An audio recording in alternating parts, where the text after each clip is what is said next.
Okay, so machine stitching onto our whole cloth quilts. So I do have, so for larger quilts, I will often use what's called a walking foot. And with a walking foot, as opposed to a normal sewing machine setup, is you've got your feed dogs at the bottom on a normal sewing machine, and that just pulls the fabric through. However, when you're working with quite wadded fabrics, and particularly once they start to get larger, the fabric underneath gets pulled forward faster than the top. Okay, so with a quilting foot, it actually pulls the top along at the same time as the bottom, so you get a more even quilting from it.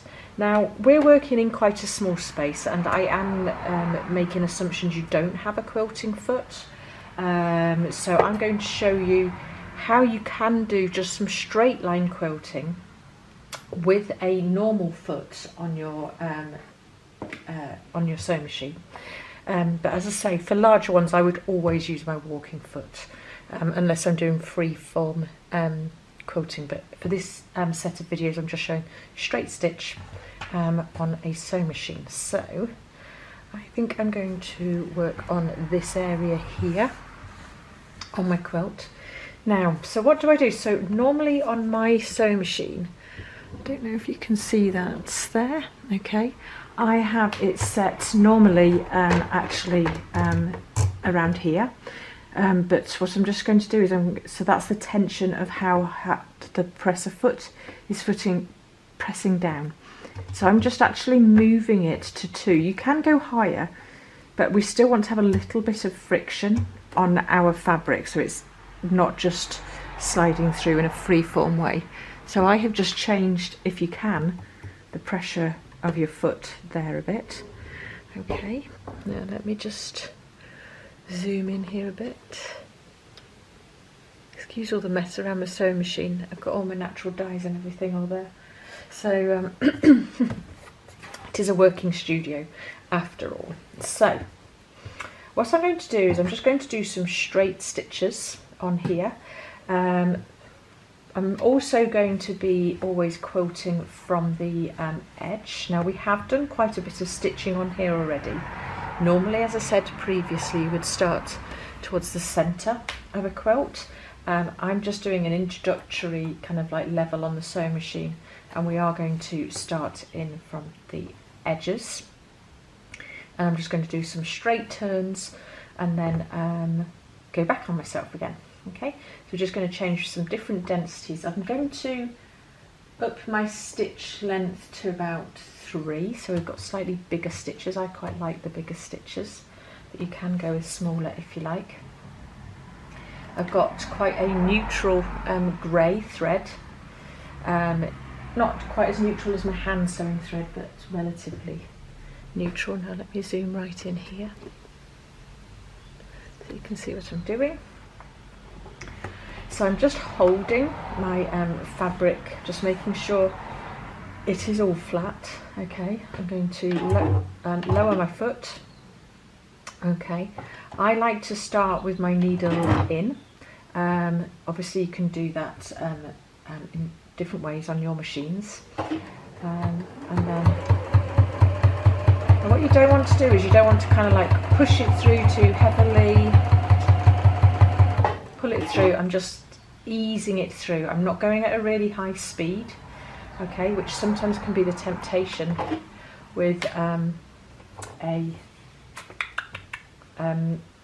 large quilt in particular.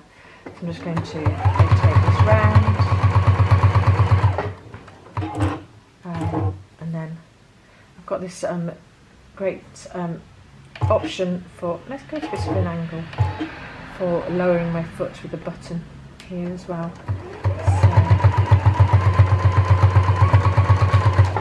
So, okay.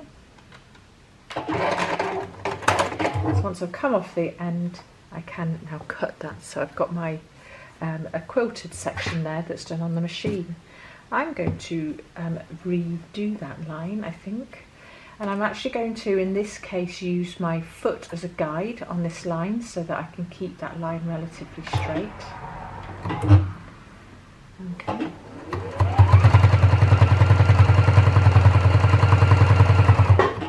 And I think I might go even closer for this line. Just rotate that round. So I can now see I've got my line is going along just that point of the foot. So I'm just keeping an eye on that. And I've done a bit skew width, which is as I usually do on a sewing machine. No, not always, but...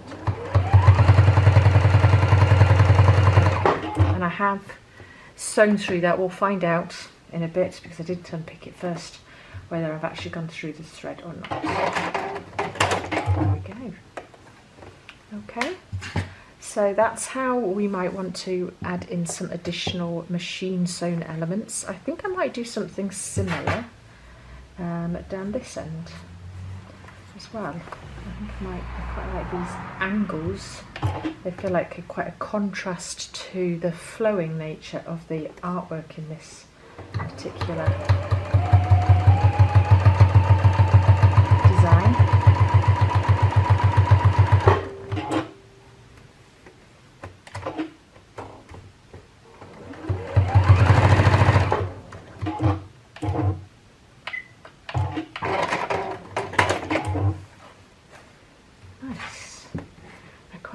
So I've just got this angle down here, you can see that, so that's lovely. I like that. Okay, so that's how you do just line-based machine quilting on your quilt. I would start to, what we can now start to do is, if I zoom back out, not in, we can see we can start to actually unpick, pull our basting stitches out. There we go. That's one end done.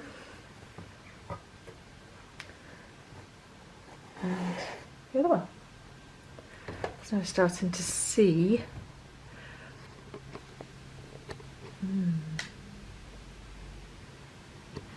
where we've got to with our piece. It makes such a difference taking those basting stitches out actually. So that's good. Right, in the next video I'm going to show you how to hand stitch our binding onto our piece. Okay.